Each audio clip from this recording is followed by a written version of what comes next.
Hey guys, I got in a couple new releases from Redwin. They're a relatively newer company. They were founded in 2020, so they've been around for 3 or 4 years. This is the first of anything I've had from them. They have sent me an enclosed red dot sight and then also a scope. And let me start by saying I deal with a lot of these budget optics, and Redwin probably has the nicest packaging that I have seen so far from any company. And I know you're not buying the scope or the red dot for the packaging, but it does say a lot about a company when they care enough about their products to make the packaging a nice presentation. So in this video, I'm going to focus on the enclosed red dot sight. It's called the Cobra TRA. I'll just kind of show you around the box here. There's a ton of information on this side, which we're going to go over most of this. And there's a QR code right there you can scan. But I figure we'll do an unboxing of it. We'll go over all the features, details, specifications. We'll get it mounted to something. I'll get out to the range, put some rounds through it, make sure everything works fine, and then I'll give some thoughts on it. I've actually never used an enclosed emitter before. All right, let's get this out of here. So again, another really nice box that is branded with their name. I know I keep saying it, but I actually really do appreciate that. You'd be surprised the number of dots that I get in that literally just says red dot on the box. It's just plain black, and that's what it says. So it looks like we have a sight adjustment tool. This is the plate that I requested from them. They have about, I don't know, maybe 3 or 4 different plates available, but I want to put it on an RMSC, so that's what they've included for me. I know they have, like, you know, your RMR and stuff like that. So we get the user's manual, a cleaning cloth, looks like a couple of wrenches. We got the dot itself, and I think that's everything. So I'm assuming that there's a battery already in this because I don't see one anywhere else. So before we start going over all the details, I just want to get some close-ups here. I always like to look at the anodization, see if there's imperfections, look at the glass or lens, see if like the adhesive is coming out. Everything looks really, really good on this one. So more and more people are starting to run this closed style of red dot. And what that means is that there's a lens on both sides here. The advantage to that is, let's take a typical pistol red dot. Your emitter is actually down in that little, you almost can see like that little brass area down in there. So basically that emits the red dot out here, and then it comes back to your eye. Well, imagine if this is down in your holster or anything like that, and lint from your shirt or something like that were to kind of drop down into the holster area or gun. If something got in front of this, your dot would not emit out onto that lens. It would basically be hitting whatever's sitting there in front of it. Whereas with something like this, there's no chance of anything getting in there. And the emitter on this, instead of it being on the bottom like a traditional one, is actually up there in the top. And then it bounces off the front glass and comes back to your eye. But as you can see, like footprint wise, they're basically the same size. Give you guys some quick unofficial measurements on it. It's maybe 1.75 inches long, just over 1 inch or so wide, and a little over 1 inch in height. And the weight is 1.8 ounces or 50 grams. I will quickly show you guys that manual.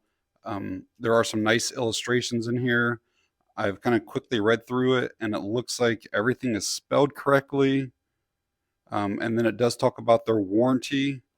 which is a 5-year warranty. And should you lose your manual and need to get a hold of them, right there is their email address. All right, so some of the features of the Cobra TRA is that it does have a 21 millimeter by 17 millimeter objective lens up front here. It is multi-coated, which helps reduce glare. It allows for more light transmission and basically lets you see better when you're looking through this way. So this does have motion sense or shake awake technology built into it.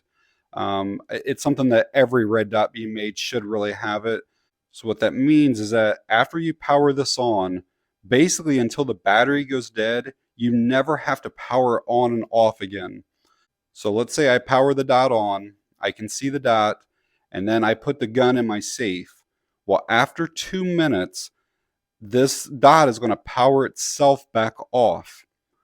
But then as soon as you grab your gun a week later, a month later, for whatever reason, the slightest movement causes this to come back on. So the dot will basically always be on there for you, but it's a nice battery saving feature that it powers itself off when you're not using it. And the battery is supposed to have a 50,000 hour battery life to it. The Cobra has 10 settings. 8 of them are going to be daytime settings, and then there's 2 night vision settings on it. The waterproof rating on this is IPX67, so it can go underwater. And then obviously it would also work fine for rain or snow or fog or any of that kind of stuff, real humid conditions. And the recoil or shockproof rating on it is 1200 Gs. So you should be able to put this on just about anything, including like 40s or 45s. So a real quick tour of the actual dot itself. This is how you're going to power it on and how you're going to increase your intensity or decrease it. Also how you'll get to your night vision settings. Our battery compartment's going to be up there.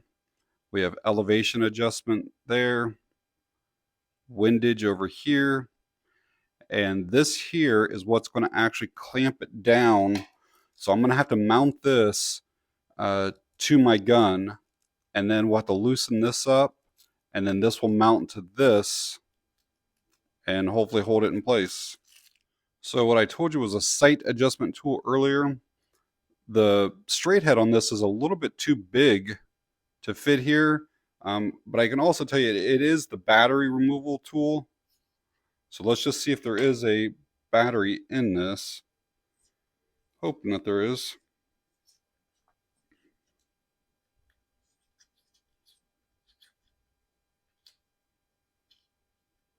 No, there is not.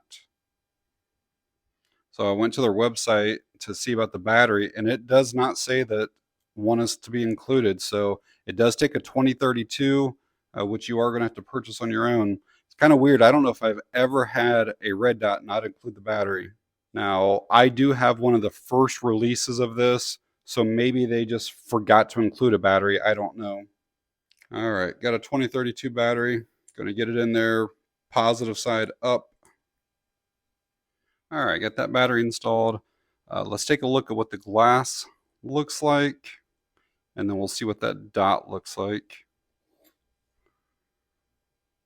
Again, the camera kind of makes it come out of focus like that.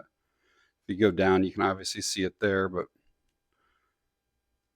so very, very clear glass. And again, there's 2 of them. There's a front and back. Almost no color change. As you can see, like half of it over here, half of it there. Maybe just the slightest graying, but overall that's very clear. All right, let's see what this dot looks like. Again, you can hit either button to turn it on. Right there we go. That is a 3 MOA dot. Let's go up through the different brightness levels. I don't know where we're at yet, but I'm just going to hit it a bunch of times. I know that there was 8.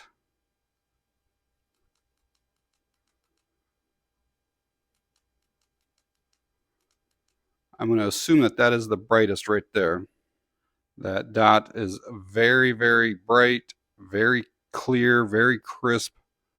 I will say that these buttons over here are a little bit hard to find and push. You can feel the rubberized texture there, but they're just kind of flat.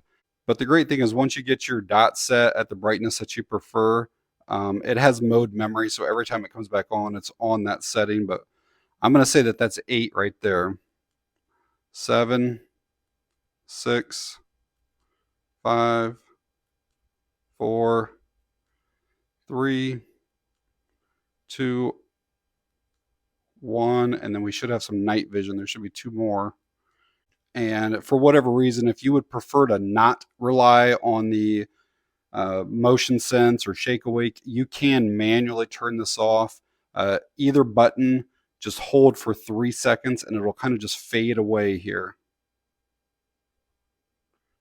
And then it's off. And then again, now, because we manually shut it off, you do have to hit one of the buttons to turn it back on. I would recommend just leaving it on that motion sense or shake awake. So I do have 3 pistols that are optic cut and basically ready for the RMSC footprint. But I think I'm going to use the Taurus TX22 for this Cobra. And just so YouTube knows, I'm working with a safe gun throughout this installation process. And adding this dot to this pistol does not alter this pistol in any way. It doesn't modify it to make it do something other than what it was originally designed to do. So with my factory plate cover off, you're able to see how this will line up with those little nubs right there. And then the holes are going to be lined up back here. And to mount this plate, I'm just using my factory Taurus screws that held the other plate down. And you can see those will be plenty long to go into the slide. You should have a little blue Loctite on them and then torque them down to 10 to 15 inch-pounds. So I got that installed with the Taurus screws. And I don't know, maybe the head size is just a little bit too small, but there's still play in this. And there's no way I'm going to get that zeroed. So I'm going to see if I have the same size screws just with the larger head on them. It would definitely be nice if all gun manufacturers just started using the same size threads, but you'll have all different sizes. So I found some screws that are the same thread as these, but the head on these is way too big. It won't even drop down into this. So some red dot manufacturers will include a variety of screws. Redwind did not. So I may have to go back to the factory ones that I was trying and maybe just cinch them down a little bit tighter. I didn't want to strip out my slide or anything, but I think that's what I'm going to have to try. So I had to crank those down way tighter than what I would have preferred to. I know I'm way beyond that 10 to 12 pounds, but I got it on there pretty tight now. So then we'll get this on here. I got that loosened up, and basically this will just sit on top of here. And that's what it looks like completely installed. And as you can see, even on a really small pistol, it really does not stick out at all. Fits up against there really nice. I know some people will think that looks kind of awkward, but that's just the way all the closed emitter red dots are. They kind of just look like a big block up on top of your gun. But kind of as you can see with factory sights, you're not going to be able to co-witness really at all. Maybe with suppressor height, you might be able to, but just the dot on this. All right, guys, out at the range this morning with that Redwind Cobra TRA. I'm probably going to run close to 100 rounds through it. Make sure that there aren't any problems with the dot, flickering or shutting off or anything weird like that, and see what it looks like.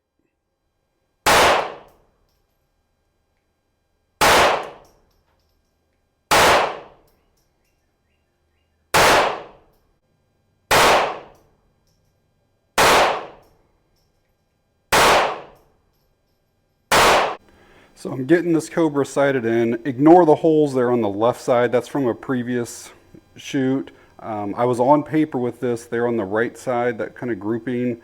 I made some adjustments. The next grouping was, a little bit closer in. And now I'm kind of flirting with the center target there. I'm gonna make a couple more adjustments and keep shooting. All right, guys, I ran into a slight problem out here. I just finished my 5th magazine, so that's 65 rounds, I think. And the red dot has kind of worked itself loose a little bit. I noticed that I started getting really inconsistent shots. Can you see how that's the adapter plate right there is kind of moving? And I don't know, this could be my fault because of the screws that I use on there. But I think I'm gonna have to stop this one today. I may have something to tighten those up. I'll see here. All right, guys, I'm back from the range. So I got about 50 or so rounds through this. And then on my next magazine, I started noticing that my shots were a little bit off from where they had been. And after I finished those 13, I looked at the mount, and it's not much, but there's just the slightest movement that's right there. And I mean, it still feels really tight back here, but the front of this mount just moved enough. Like it was still a good grouping, like, and it was like the size of my hand, but the previous 50, I mean, were like the size of like half your palm. And I didn't have any way there to try to tighten it back up. I thought that I did have some Allen keys with me, but they weren't the right size for this. So what I'm going to do is I'm going to take this off of this TX22 compact. I'm going to put it on a MMP Shield Plus and just see if it feels any more secure right from the start, because I had issues with this even before I went to the range. I wasn't sure if it exactly was going to hold it because of those screws that were there. I showed that tool there earlier in the video and said that screwdriver head was too big to make the adjustments. I took all the stuff with me. Redwind did include another screwdriver, and this is what I used to sight it in. And I didn't show this earlier in the video, but all of the turns here are audible and palpable. The microphone might not pick up the audio on it, but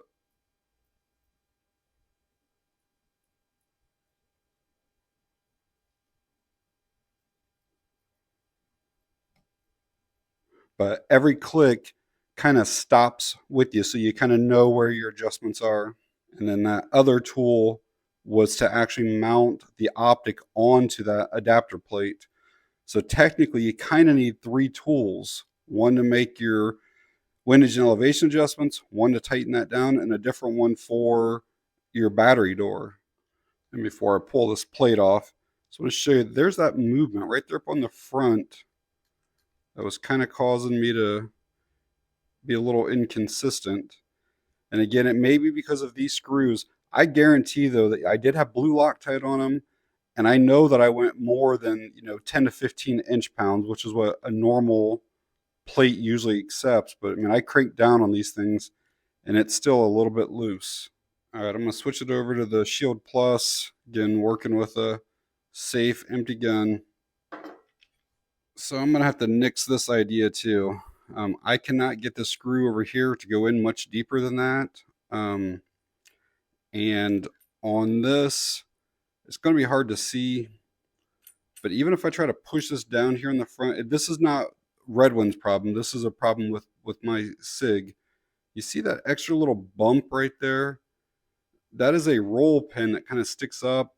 I probably could tap that down, but that's preventing this plate from getting all the way down here. So I didn't want to give up on this, so I'm trying it on another gun. And again, we are completely safe here. So on this G3C, this is by far the most secure. And I think it would have worked fine on that TX22 compact if I had the right screws. But going into here, this is super solid. I'm going to go ahead and put the dot on top of it and see how that feels and looks. Yeah, without a doubt, this is the best fitting, most secure on any of the 3 that I've tried. And again, it might have just been because of the screws, but this thing's on here rock solid. I mean, you can rack the slide with it. It feels good on this. The mount itself went down really tight and flush with my slide. And then the red dot, goes pretty smooth, obviously, onto that. There is one little bit of space right in through there, if you can see that. But that's just because of how the undercut of the red dot is. But it's all the way flush on there. So what I'm probably going to have to do is next time I go to the range is I'll take this 9mm. I'll run some rounds through it, and then I'll probably just do like a post on YouTube, like an updated community post, just to kind of let you know if this walked loose again or not. So some of my thoughts here on this Cobra TRA is I do think that it is really well built. Like the overall construction, the materials used, everything does seem pretty good with it. Even the mount, I like the anodization on everything, the overall design. I like that they logo all of their stuff, all of the adhesive that holds your glass in, all seems to be really well done. So yeah, overall, I do think it's built really well. The glass is actually super, super clear on it. Um, I was a little bit worried because you're kind of looking through like a tube like this and it's somewhat small. I was worried that there might be some like fisheye effect or some type of distortion, but there really isn't any at all. The dot is a nice, crisp, bright 3 MOA dot. I don't have any complaints with that dot at all. I mentioned the glass earlier, and if you shoot with any style of red dot, you know that you get carbon and powder buildup and stuff on the front lens here pretty frequently. And I've had other red dots where I'll take a cleaning rag and just wipe off the front, and it'll leave like swirl marks on the finish. And I didn't have any of that on this Redwin. It still looks just like it did brand new out of the package. I like that it has that shake awake technology, which, in my opinion, every red dot should have it nowadays. But it shuts off, itself after a couple minutes of non-use. And if you go to pull it out of your holster, it's automatically on. If you pull it out of your safe, it's automatically on. Just the slightest movement wakes it back up. I like that you have the feedback with your windage and elevation adjustments. Again, you can feel every click, every notch that it goes into, and you can hear them as well. I like that it has a top load battery up here. You never have to remove the red dot to change out the battery, because if you have to remove it, you typically have to re-zero it again. And I like that this has a 5-year warranty and free shipping both ways. All right, a few of the things that I disliked. Obviously, the mount coming loose at the range. That was a big negative for me. Again, it could have been just my gun, could have been the screws that I was trying to use. I do believe, however, if I would have taken this setup on this pistol, that it would not have worked loose. This just feels way more secure than what it did on the other gun. I don't like that they say that this has a 50,000 hour battery life, but then they don't include a battery. And I honestly don't remember ever receiving a red dot that didn't come with at least one battery. I've had some that include 3 batteries. I personally found these buttons really kind of difficult to push. They're super stiff and they're basically almost like inset into the thing. They're super flat. Again, once you get it set to like your brightness that you like, you can basically set it and forget it. But they are just super hard to push. On this Cobra TRA, you're only going to get one reticle, just the dot. There's not a circle, there's not crosshairs, there's not a circle dot, so just the dot. And probably my last kind of con is I'm sure that most of these closed emitters are like this, but you have to use another plate so that there's no way to get the actual optic down onto your slide. It's always going to be raised up, which again means I'm not even sure, even with suppressor height sights, if you can even co-witness at all, because this thing is really high up. But yeah, when you go to order it, you have to kind of select what footprint you're putting it on. Mine was for an RMSC, but they also have it for Doctor footprint, RMR, or some Picatinny mounts. So you can get a Picatinny low, or you can get a high riser. So at the time of me recording this video, these are not available on Amazon. So you do have to go to Redwin's website, and I will leave a link to them in the comment section. But yeah, their site is redwinoptics.com if you want to go there to find out more information on them, or reach out to them with any questions. So if you found this video helpful or informative in any way, please give me a thumbs up. If you guys have any questions or comments, leave them down below. And that's going to be it on this one. Thanks for watching. I appreciate it.